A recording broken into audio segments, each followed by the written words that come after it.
की क्लास को मैं आप लोगों को हालांकि बात कर रहा हूँ यूजीसी का ये पेपर है जून 2010 में पूछा गया था समाज कार्य में। तो ये मेडिकल सोशल वर्क के लिए भी इम्पोर्टेंट है ये सवाल। तो प्रश्न हम लोगों ने 32 तक कर चुके हैं और आगे आज बढ़ रहे हैं 33 से।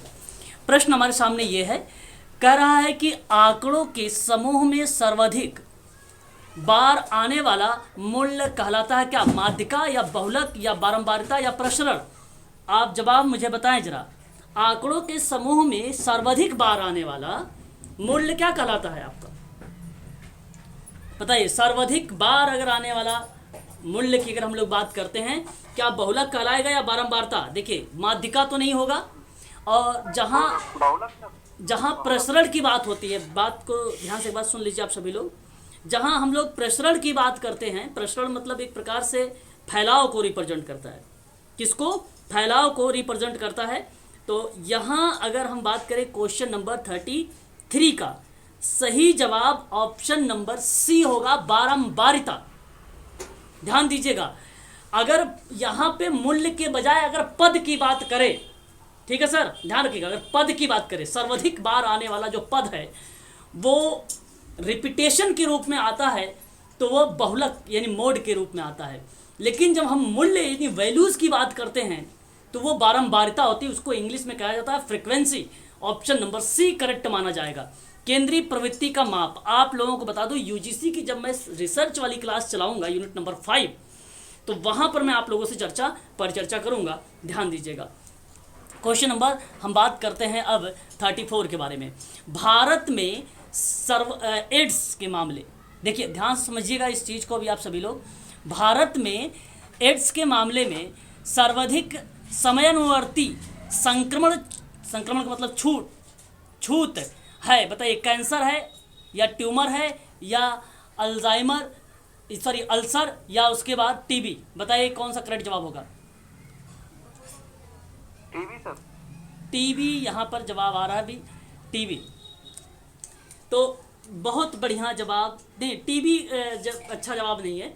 भारत में एड्स के मामलों में सर्वाधिक समयानुवर्ती संक्रमण छूट, टीबी नहीं, टीबी गलत है, टीबी नहीं होगा, टीबी नहीं होगा, ठीक है, बताया। और क्वेश्चन नंबर 34, कैंसर है, कैंसर है, ध्यान दीजिएगा। भारत में एड्स के मामले में सर्वाधिक समयानुवर्ती संक्रमण छूत है।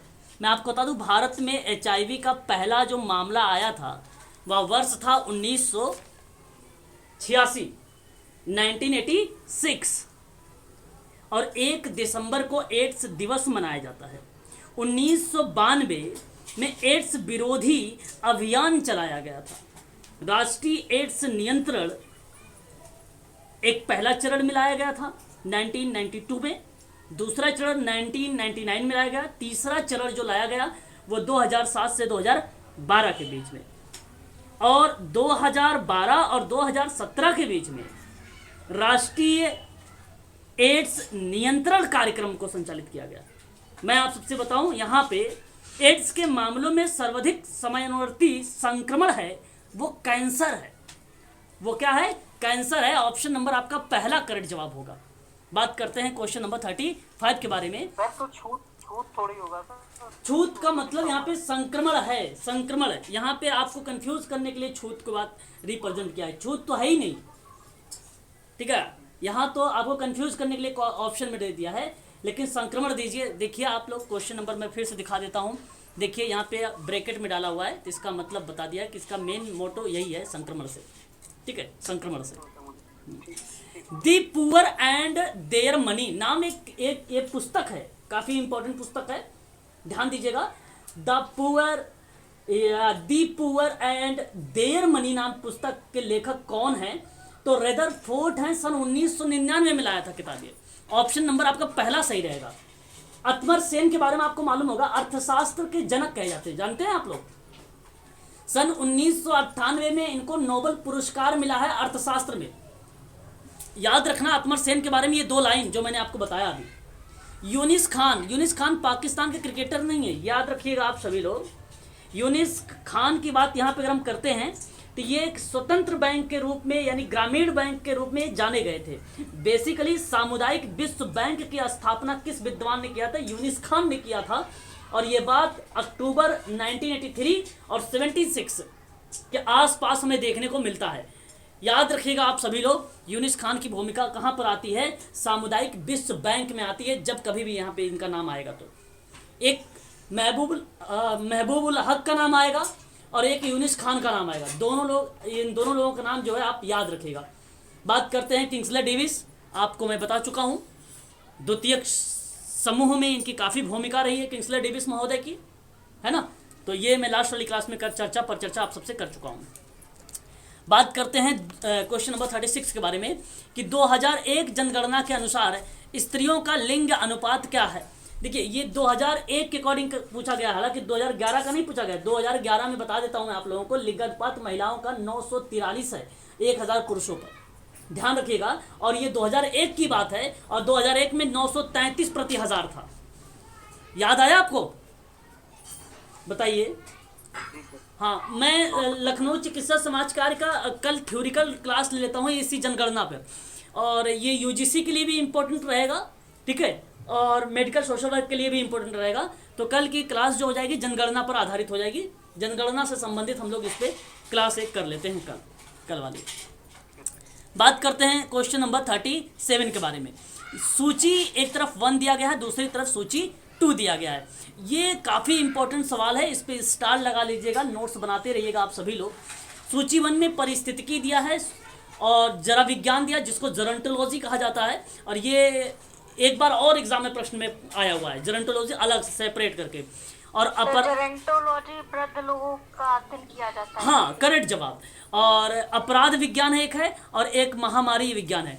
तो अगर हम मैच करते हैं, ध्यान दीजिएगा परिस्थितिकी को, तो परिस्थितिकी बेसिकली पर्यावरण का अध्ययन करती है। परिस्थितिकी पर्यावरण का अध्ययन करता है। और अगर हम बात करते हैं जरा विज्ञान की, तो जरा विज्ञान जो है वृद्ध लोगों का अध्ययन करता है, इसको जरंटोलॉजी कहा जाता है। ध्यान दीजिएगा, वृद्ध लोगों का अध्ययन किया जाता है।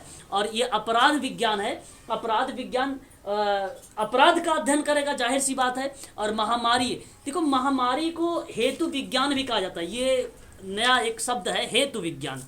तो ध्यान दीजिएगा आप सभी लोग ऐसे शब्दों को। हेतु विज्ञान जो रिप्रेजेंट होता है वो रिप्रेजेंट होता है रोगों का, इटियोलॉजी इसको बुलाता है, इटियोलॉजी कहा जाता है। ध्यान दीजिएगा आप सभी लोग, ये भी इंपॉर्टेंट है आप सबके जो है एग्जाम के पॉइंट ऑफ व्यू से, ठीक है भाई। तो यहाँ पे करेक्ट जवाब क्या होगा? ऑप्शन नंबर आपका डी वाला सही माना जाएगा, है ना। डी वाला आपका करेक्ट माना जाएगा। पहले का तीसरे से मैच हो जाएगा और इसका चौथे से मैच हो जाएगा। तो आप देख सकते हैं 3-4 इसी से मैच हो गया, बाकी 1-2 तो आप कर ही लिए, ठीक है। अच्छा, और भी है ना, और भी क्वेश्चन है ऊपर, यहाँ पे देखते हैं। क्वेश्चन नंबर 38 हमारे सामने है। कह रहा है कि अभिकथन कह रहा है कि कुछ बच्चों को विशेष देखभाल और सहायता की जरूरत होती है। क्या ये बात सत्य है? बोलिए, कॉमन सेंस का प्रयोग करिए। राइट है, करेक्ट है जवाब। नहीं बोल रहे हो आप लोग? सत्य है। हाँ, बात करते हैं कारण के बारे में। तो कारण कहता है कि अनाथ और निराश्रित बच्चों को सरकार सेवाएं प्रदान करती है। ये करेक्ट जवाब है, ये भी सत्य है। लेकिन आप जरा मुझे बताइए, क्या ये दोनों मैच कर रहे हैं?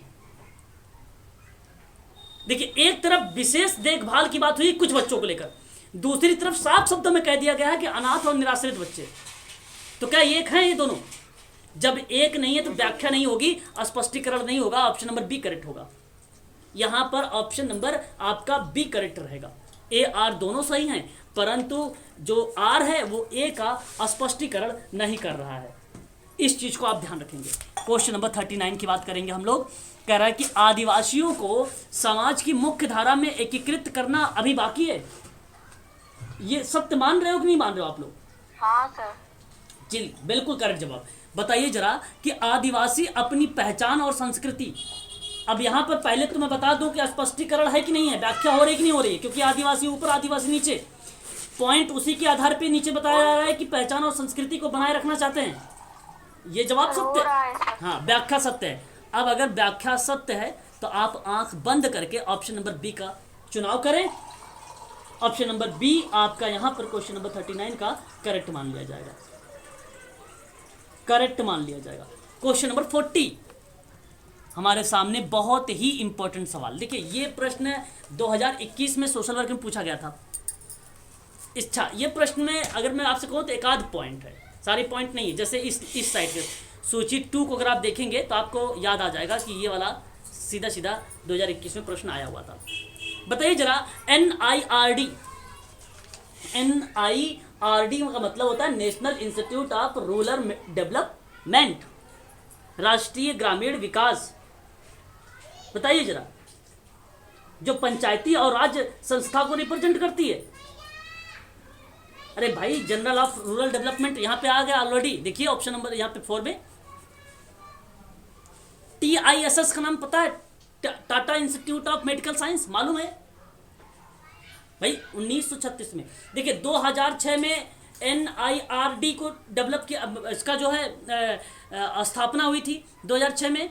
और TISS की अगर हम बात करते हैं तो सन 1936 में हुई थी। पहले जो डायरेक्टर थे डॉक्टर मॉन्सर्ट थे और दादा भोय टाटा जहांगीर रतन इसके स्थापना किए हैं इसको। आज वर्तमान समय में जो निदेशक है शालिनी भारत हैं। ये तो बहुत ही सिंपल चीज़ है, आप लोगों को पता होना चाहिए। और इसमें इंडियन जर्नल ऑफ जो आता है, Indian journal of social worker आता है, ये आपका करेक्ट रहेगा क्योंकि ये तो भारत का पहला है, इसलिए इसका Indian journal of social work आता है। इसमें ध्यान रखेंगे आप सभी लोग। यूनिवर्सिटी ऑफ लखनऊ की अगर हम बात करते हैं सोशल वर्क जी, वाला सही है, हाँ मैच होगा 2 वाला। TISS का यूनिवर्सिटी ऑफ लखनऊ, हाँ यूनिवर्सिटी ऑफ लखनऊ का कंटेम्पोररी सोशल वर्क रिप्रेजेंट होगा। आपको बता दो इसकी स्थापना 1867 में हुआ था। आपको बता दो लखनऊ समाज कार्य की अगर बात करेगा आप लोगों से तो आप कहना कि सन 1949 में स्थापना हुई। बड़ौदा समाज कार्य की स्थापना की बात होगी तो 1950 बताना। दिल्ली समाज कार्य की होगी तो 1946 बताना। काशी विद्यापीठ का अगर समाज कार्य की बात होगी तो 1947 बताना। और अगर आप लोगों से यहाँ पे प्रश्न अगर बना रहा है कंटेम्पोररी सोशल वर्क के लेकर यूनिवर्सिटी ऑफ लखनऊ को, तो आप यहाँ पर जवाब देना 1869, सॉरी 67, 69 नहीं 67, ठीक है। ये आपका करेक्ट हो जाएगा, ध्यान दीजिएगा। बात कर लेते हैं निर्मला निकेतन मुंबई का। निर्मला निकेतन कॉलेज ऑफ सोशल वर्क, आपको पता होगा कैथोलिक ईसाई महिलाओं के लिए एक धार्मिक समाज के द्वारा इसको संगठित किया गया था निर्मला निकेतन मुंबई को। और ये रिप्रेजेंट किसको होगा, किसको रिप्रेजेंट करेगा भाई? पर्सपेक्टिव हाँ इन सोशल वर्क। तो भाई यहाँ पे करेक्ट जवाब अगर हम बात करते हैं तो ऑप्शन नंबर आपका बी वाला सही माना जाएगा। देखिए पहले समाज शिक्षा में विकास के लिए लखनऊ विश्वविद्यालय में शिक्षण संस्थान को स्थापित किया गया था। JK इंस्टीट्यूट ऑफ सोशियोलॉजी, ठीक है, ऑफ सोशियोलॉजी, जो बेसिकली ह्यूमन रिलेटेड था। ये शुरुआत की गई 1948 में राधा कमल मुखर्जी के द्वारा। सन 1949 में डिप्लोमा शुरू किया गया। 1952 में मास्टर डिग्री स्टार्ट की गई। 1954 में MST स्टार्ट किया गया, मास्टर ऑफ सोशल ट्रेनिंग। और 1955 में MSW स्टार्ट किया गया, याद रखेगा, मास्टर ऑफ सोशल वर्क। ये थी कुछ इंपॉर्टेंट बातें, आप लोगों को ध्यान रखना पड़ेगा। अगेन अगर ऐसे क्वेश्चन आएंगे तो मैं आप लोगों से चर्चा फिर करूंगा वहां पर, ठीक है। या तो वीडियो देखकर आप इसको नोट्स भी बना लेना, ठीक है। आगे बढ़ते हैं, समझ में आ रहा है? चलिए क्वेश्चन नंबर 41 की बात करते हैं। गलत समझे हुए संदेशों के कारण संघर्ष उत्पन्न होते हैं। बात तो सत्य है, इसमें कोई दो राय नहीं है। आप जरा मुझे बताएं, क्या आपने इस स्टेटमेंट को यहाँ पे क्या कहने वाले हैं? गलत समझे हुए संदेशों के कारण संघर्ष उत्पन्न हो जाता है, क्या ये सत्य लग रहा है आपको? सत्य सर। चलो मैं भी इसको सत्य मानता हूँ। फिर तो अफवाह लोग फैला देते हैं तो संघर्ष होता है। वेरी गुड, ये बहुत बढ़िया, बहुत बढ़िया, शाबाश। संप्रेषण हमेशा संघर्षों को जन्म देता है क्या? संप्रेषण हमेशा संघर्ष को जन्म, गलत जवाब। बताइए जरा, ये गलत जवाब है कि सही? संघर्ष, संप्रेषण हमेशा संघर्ष को जन्म देता है, कम्युनिकेशन हमेशा, हमेशा गलत जवाब। यहाँ पे आपका आर गलत है, ए सत्य है। ऑप्शन नंबर पहला करेक्ट हो जाएगा। ऑप्शन नंबर पहला करेक्ट हो जाएगा। क्वेश्चन नंबर 42, शहरीकरण जनसंख्या के एकीकरण या संगुटीकरण की ओर अग्रसर करता है। क्या इस बात से सहमत हैं आप सभी लोग? होना पड़ेगा। सही जवाब है कि शहरीकरण जनसंख्या के एकीकरण या संगुटीकरण की ओर अग्रसर होता है हमेशा, और ये इसकी विशेषता एक प्रकार की है। तो आपका ये सत्य है। बात करते हैं हम लोग कारण के बारे में कि शहरीकरण लोगों को खाना बदोश बनाता है। क्या बनाता है? खाना बदोश बनाता है। क्वेश्चन नंबर 42 का इसका सही जवाब बताइए। यहां पर 42 का सही जवाब क्या होना चाहिए? ये गलत जवाब है, खाना बदोश। अब मेरा एक सवाल है आप सभी लोगों से, जरा मुझे बताएं, आप लोग बताइए, खाना बदोश किसे कहते हैं? बताइए।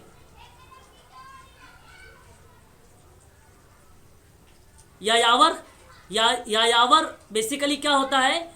जिसका ठौर ठिकाना ना हो, ठौर ठिकाना ना हो, खाना बदोश बनाता है। और ये गलत है, ऐसा नहीं है। ऑप्शन नंबर आपका डी। आप यहाँ पर एक लाइन में लिख सकते हैं इसका मीनिंग भी, है ना। बात करते हैं क्वेश्चन नंबर हम लोग 43 के बारे में। 40 तरफ एक तरफ सूचीवन है, व्यक्ति का नाम, दूसरी तरफ आंदोलन का नाम है। मेघा पाटेकर नर्मदा बचाओ आंदोलन को रिप्रेजेंट होंगे कि नहीं होंगे? बताइए। 1989 में। जी सर। हाँ, बहुत बढ़िया। 1989 में एमपी से गुजरात तक गया था ये, है ना। अच्छा, अगर हम बात करते हैं, देखो यहाँ पे एक गोविंद नाम आता है, गोविंद सिंह का भी नाम आता है, चंडी प्रसाद का नाम आता है, गौरा देवी का नाम आता है। इस चीज़ को आप लोग जो है थोड़ा सा ध्यान रखिएगा। और सुंदर लाल बहुगुणा की बात करते हैं तो चुपको आंदोलन में आता है। और इसमें अगर हम बात करते हैं 1970 में और 1973 में इसको प्रारंभ किया गया था। भारत का जो राज्य है उत्तराखंड, वहाँ से। अरुंधति रॉय की अगर हम बात करते हैं तो ये सूचना अधिकार की बात करते हैं, और इन्होंने 2005 में इस पर बेसिकली काम किया था। और मैं आपको एक चीज़ बताना चाहूँगा, यहाँ पे स्वीडन में जो RTI आया था 1776 में आया था। स्वीडन में कब आया था? नोट करना है, नोट कर लीजिए। स्वीडन में 1766 में, कनाडा में अगर हम बात करते हैं तो 1984 में, फ्रांस में अगर हम लोग बात करते हैं RTI के बारे में तो 1978 में, भारत की अगर हम बात करते हैं तो 2005 में, और मैस्को की बात करते हैं तो 2002 में। याद रखिएगा। क्लियर हो रहा है? देखिए कोई ज्वाइन हो रहा है, मैं उनको एक बार ज्वाइन कर लूँ। क्लियर हो रहा है? बता दीजिए एक बार। जी सर। चलो, बहुत बढ़िया है। तो अन्ना हजारे की बात करते हैं। अन्ना हजारे 1991 में ही, हालांकि भ्रष्टाचार को घटाने की मांग तो पहले ही कर दिया था, और ये रालेगन सिद्धि से रिप्रेजेंट करते हैं। और अन्ना हजारे ने इस भ्रष्टाचार निर्मूलन को सन 1991 से इसका स्टार्ट किया था, और 2018 में एक विधेयक पारित किया था जो भ्रष्टाचार निरोधक एक्ट बना। जो एक्ट था उसी के आधार पे किया था, भ्रष्टाचार निरोधक एक्ट पर। और भ्रष्टाचार निरोधक जो एक्ट है वो 1988 का है, 1988 का है, 1988 का है। यहाँ पर करेक्ट जवाब क्या होना चाहिए? मेघा पाटकर, सुंदरलाल बहुगुणा। ऑप्शन नंबर यहाँ पर पहला लग रहा है। दूसरे की अगर हम बात करते हैं तो चुपको आंदोलन। आपका ऑप्शन नंबर पहला वाला ही करेक्ट जवाब, ए वाला। ऑप्शन ए आपका करेक्ट जवाब हो जाएगा।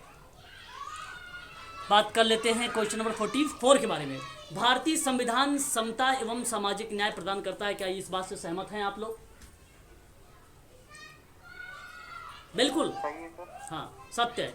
भेदभाव और शोषण के संरक्षण उपलब्ध कराता है। बिल्कुल सत्य है। यहाँ पर दोनों करेक्ट जवाब माने जाएंगे। ऑप्शन नंबर डी में आपका मेंशन किया गया है, ए आर दोनों सही है।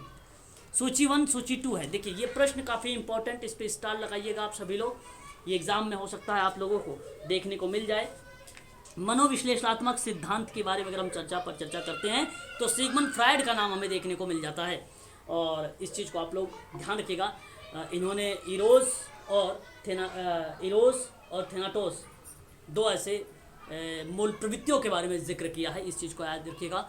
इनसाइड लर्निंग थ्योरी की अगर हम बात करते हैं तो कोहलर ने 1912 में इसको रिप्रेजेंट किया था। याद रखिएगा, 1912 में कोहलर ने जो चिंपैंजी जिसका नाम सुल्तान रखा गया था, केला रखा गया था, उस पर आधारित था ये एक्सपेरिमेंट। और ये जो है ऑपरेंट लर्निंग थ्योरी, जिसको हम बोलते हैं सक्रिय अनुबंधन का सिद्धांत हिंदी में, और इन शॉर्ट फॉर्म में इसको OCT का नाम देते हैं BF स्किनर ने। कहीं कहीं 1915 देखने को मिलता है तो कहीं 1930 मिलता है, लेकिन आप याद रखिएगा 1915 में, ठीक है, BF स्किनर का 1915 में। बात करते हैं ट्रायल एंड एरर की थ्योरी के बारे में।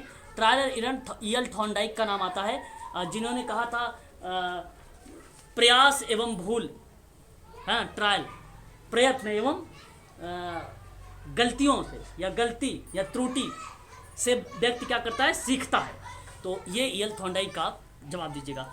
तो यहाँ पे अगर हम बात करते हैं ऑप्शनों के लेकर, तो पहले का ऑप्शन जो मैच किया है 4 से, और पहले में 4 जो है ऑप्शन नंबर बी में है, इसलिए ऑप्शन आपका बी वाला करेक्ट मान लिया जाएगा। ठीक है, इस चीज़ को आप लोग जो है ध्यान रखिएगा। इवान पैट्रिक पावलोव ने बोला था शास्त्रीय अनुबंधन का सिद्धांत 1904 में, इसका भी नाम आप ध्यान रखिएगा।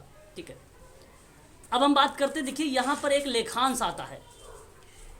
मैं आपको बता दूं, इसको करने का एक तरीका होता है लेखांश करने का। आपको लेखांश को पढ़ना नहीं है, ध्यान दीजिएगा। पहले आपको प्रश्न को पढ़ना होगा, पहले आपको प्रश्न को पढ़ना होगा। तो यहाँ पे मैं पहले ट्रिक बता दूं, लेखांश में अगर आपको समय आपके पास कम बचता है तो ऐसे में अगर ये उपर्युक्त सभी है तो इसका चुनाव करें। ये आपको बता दूं 90% सवाल सत्य होता है, और यहाँ पर उपर्युक्त सभी होगा डी, और ये करेक्ट भी है। ऑप्शन नंबर डी आपका यहाँ पर करेक्ट भी है। तो इस तरीके का आपकी समय की बचत होगी। दूसरा ट्रिक ये है कि आप जो सबसे बड़ा लिखा हो ऑप्शन में, जो सबसे बड़ा लिखा हो उसका आप चुनाव करेंगे तो वो भी बेसिकली सही माना जाता है, उसको भी आप ध्यान रखिएगा। यहाँ पर अगर हम पढ़ेंगे भी तो पॉजिटिव के रूप में देखिए, कल्याणकारी और ऐतिहासिक विकास के साथ में समाज कार्य के अभ्यास के अध्ययन की आवश्यकता का औचित्य होता है। तो ये जाहिर सी बात है, सत्य है, कल्याणकारी राज्य से ही रिप्रेजेंट किया गया है। और दूसरा कहता है व्यवहारिक दृष्टांगों का अधिक प्रभाव पड़ता है, जो सांस्कृतिक और संरचनात्मक रचनाओं को महत्व देता है, और ये भी आपका फिर करेक्ट हो जाएगा। तीसरा है आधुनिक समाज कार्य विभिन्न लेखकों के द्वारा विकसित हुआ है, ये भी बात सत्य है, इसलिए आप कह सकते हो उपर्युक्त सभी के सभी यहाँ पे करेक्ट जवाब है। ये सिंपल सा बाय द वे, अगर आप पढ़ेंगे भी तो आपको यहाँ पे सारी चीज़ें मिल भी जाएंगी। देख सकते हैं आप, यहाँ पे लिखा हुआ भी है कि ऐतिहासिक विकास को जानना चाहिए, क्योंकि समसामयिक नीतियों का अभ्यासों दोनों में जो है निहितार्थ है। ठीक है, तो ये चीज़ें यहाँ पर मिल भी जाएगी। क्वेश्चन नंबर 47 की बात करेंगे। तो देखिए ट्रिक की बात करते हैं। अब यहाँ पर आपको मैं बता दूँ, अगर आपको ट्रिक का सही तरीके से इसका उपयोग करना है क्वेश्चन नंबर 47 के बारे में, तो मैं आपसे सबसे पहले कहूँ कि यहाँ सबसे बड़ा देखिए, सबसे बड़ा में आपको पहला भी आ रहा है और दूसरा भी आ रहा है। ठीक है, ट्रिक बता रहा हूँ अभी, ये तीसरे को आप काट दीजिए। अब यहाँ पर आपको मैं बता दूँ, या तो पहला होगा या तो दूसरा। पहला पढ़ते हैं, गहनता। यहाँ पे प्रश्न है, परिप्रेक्ष्य के अनुसार सैद्धांतिक विवेचनाओं, ठीक है, जो है विवेचनाओं के उद्देश्यों को पूरा करने के लिए निम्नलिखित में से कौन सा अपेक्षित होगा। तो गहनता को जो है संस्थापित सांस्कृतिक और संरचना विरचनाओं की अवहेलना करना। तो यहाँ पर आपको देखना क्या, यहाँ पर देखिए, यहाँ पे क्या बोला जा रहा है। सन 1976 में कहा गया है, गहनता के जो है संस्थापित सांस्कृतिक और संरचनात्मक विरचनाओं को जो व्यवहारिक अव्यवस्थित अवहेलना की गई है। तो यहाँ पे गलत हो गया। देखिए यहाँ पर क्या बोला है इसने, जो है अवस्थितियाँ, व्यवहारिक जो अवस्थितियाँ उसकी आलोचना की, लेकिन यहाँ पे वो बात है ही नहीं। तो ये गलत हो गया पहला। और उपचार विधियों को विश्लेषणात्मक और तथ्यात्मक के आधार पे कम महत्व दिया जाता है, और यहाँ पे अगर आप पढ़ेंगे तो उपचार के आधार पे तो वो भी चीज़ें आपको यहाँ पर मिल जाएगा। ठीक है, देखिए कहीं पे लिखा हुआ है क्या, पॉइंट नंबर 2 कहीं पर लिखा हुआ है, इसमें से कहीं आप ढूंढिए। यहाँ पे समाज कार्य व्यवहार के तथ्यों को अल्प रुचि के साथ निर्मित फैशन के अनुसार सैद्धांतिक रचनाओं के फलस्वरूप वही प्रगति अपने उद्देश्यों को पूरा नहीं कर पाती है, और इन लेखकों ने निबंध और खंड में रचनात्मक और ऐतिहासिक रूपरेखा प्रदान की, जिसके आधुनिक समाज कार्य के विभिन्न प्रकार के सामाजिक और राजनीतिक दृष्टिकोण जो है निरूपित किए गए। ठीक है, तो यहाँ अगर हम बात करें कि उपचार की विधियों के पॉइंट ऑफ व्यू से, तो ये आपका करेक्ट माना जाएगा, ये आपका करेक्ट माना जाएगा। अब हम इसको थोड़ा सा इस पर व्याख्या करते हैं तो आपको समझ में आएगा। ध्यान से देखिए जरा, यहाँ पर क्या बोल रहा है कि उपचार विधि के विश्लेषणात्मक, यानी जो ट्रीटमेंट है उस विधि का आप प्रयोग करेंगे, और उसके आधार पे जब विश्लेषणात्मक करते हैं तो साथ साथ तथ्यों के आधार को कम महत्व मिलता है, जो फैक्ट होता है उसको कम महत्व मिलता है। और ये बात विवेचनाओं के आधार उद्देश्यों को बात कर रहा हूँ मैं, और ये बात सत्य है। यहाँ पर अगर आप देखिए विश्लेषण, देखिए यहाँ पर उपचार विधियाँ उपलब्ध होगी जिसका कि विश्लेषणात्मक और तथ्यात्मक आधार पर कम महत्व होगा, और ये बात सत्य है। और यहाँ पर इसलिए ऑप्शन नंबर आपका पॉइंट नंबर 2 वाला करेक्ट हो जाएगा। समाजकार अभ्यास के तथ्यों का गहन रुचि रखना है, और ये गलत जवाब हो जाएगा। ऑप्शन नंबर आपका बी करेक्ट हो जाएगा। तो ऐसे भी आप क्या कर सकते हैं, प्रश्नों का उत्तर ढूंढ सकते हैं। यहाँ पर आप देखेंगे सबसे बड़ा, देखिए ये उपर्युक्त में से कोई नहीं थी, ये हमेशा इसको काट दीजिए। आप 3 ही ऑप्शन बचे हैं, तो सबसे बड़ा में अगर आपको बात करें तो यहाँ पे सब तो समान लग रहे हैं, लेकिन ऑप्शन नंबर बहुत बच्चे कहेंगे कि थर्ड वाला जो है वो बड़ा लग रहा है। तो बड़ा लग रहा है तो ठीक है भाई, यही आपका करेक्ट हो जाएगा। ठीक है, तो यहाँ पे देखिए जन कल्याण, यहाँ पे प्रश्न है कि परिप्रेक्ष्य के अनुसार समाज कार्य अभ्यास के लिए सामाजिक संदर्भ में समझ मुख्यतः निम्न के लिए अपेक्षित होती है। तो जन कल्याणी राज्य की समस्याओं के लिए है ये क्या नहीं समझी हुई नीतियां और अभ्यासों के लिए है क्या भावनात्मक और संबंध जन समस्याओं के लिए। तो ये सबसे बेटर अगर हम बात करते हैं तो आपका भावनात्मक को रिप्रेजेंट करने वाला और संबंध जन की समस्याओं को रिप्रेजेंट करने वाला यही है। देखिए यहाँ पे लिखा भी है, कह रहा है कि यदि सामान्यतः लोगों के साथ अंतःक्रिया का होता है तो भौतिक संसाधनों की जरूरतें या भावनात्मक या संबंधजनक समस्याओं के कारण मनोवैज्ञानिक सहायता अपेक्षित होती है, तो उसे व्यवहार के सामाजिक संदर्भ में देखना चाहिए। ऑप्शन आपका सही हो जाएगा, सी वाला। इस तरीके से आप एग्जाम में प्रश्न को करेंगे, ऑप्शन नंबर सी आपका यहाँ पे करेक्ट हो जाएगा। एक साथ में मैंने कई चीज़ें बताता चल रहा हूँ आप लोगों को। क्वेश्चन नंबर 49 की बात करता हूँ, तो लेखक ने समाज कार्य अभ्यास का लक्ष्य निम्नलिखित में से किसे बताता है। तो अगर हम बात करें क्वेश्चन नंबर 49 के बारे में, तो ध्यान दीजिएगा, या तो यहाँ पे सभी होता तो करेक्ट मान लेते, लेकिन सभी में आप ध्यान दीजिएगा कि कह रहा है कि लेखक ने समाज कार्य अभ्यास के लक्ष्य बताया है। तो देखो जन कल्याणी राज्य की समस्याओं को समझना होगा, ये लक्ष्य हो जाएगा। सैद्धांतिक विवेचनाओं की प्रगति का अनुमान लगाना होगा, ये भी हो जाएगा। व्यक्तियों और सामाजिक संस्थानों के बीच जो है बेमेलपन को बदलना होगा, जो अवांछनीय क्रियाविधि है उसको परिवर्तन करके बनाना होगा। तो यहाँ पे तीनों सही हो जाएगा, ऑप्शन नंबर डी करेक्ट हो जाएगा आपका। 1, 2, 3 आपका करेक्ट जवाब हो जाएगा। ठीक है, या इस चीज़ को आप याद रखिएगा। परिप्रेक्ष्य का यहाँ पे सार बताना है हमें, और ये बहुत ही सिंपल है। ये बेसिकली जन कल्याणकारी राज्य और समाज कार्य को रिप्रेजेंट किया गया है। यहाँ पर ना आप देखिए कभी ना समकालिक नीतियाँ भी है, ना ही आपका समाज कार्य का सिद्धांत इसमें है, और ना ही व्यक्तिक और सामाजिक संस्थाएं हैं। बचा आपका समाज कल्याणकारी राज्य और समाज कार्य, यही बेसिकली इस गद्यांश में या लेखांश में कही गई है। पॉइंट नंबर क्वेश्चन का 50 का डी जो होगा आपका ये करेक्ट मान लिया जाएगा। ठीक है, परिच्छेद क्या हुआ सर?